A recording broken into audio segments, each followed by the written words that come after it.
সোনামণিরা কেমন আছো?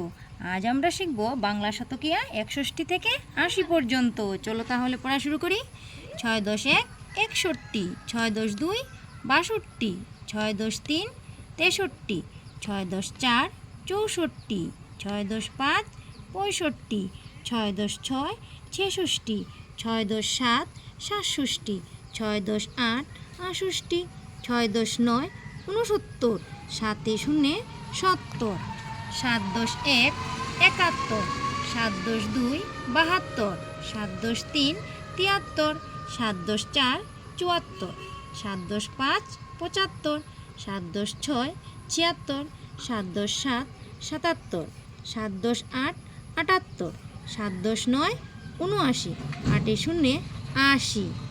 সোনামণিরা, ভিডিওটি ভালো লেগে থাকলে ভিডিওটিকে লাইক করে চ্যানেলটিকে সাবস্ক্রাইব করে নিও।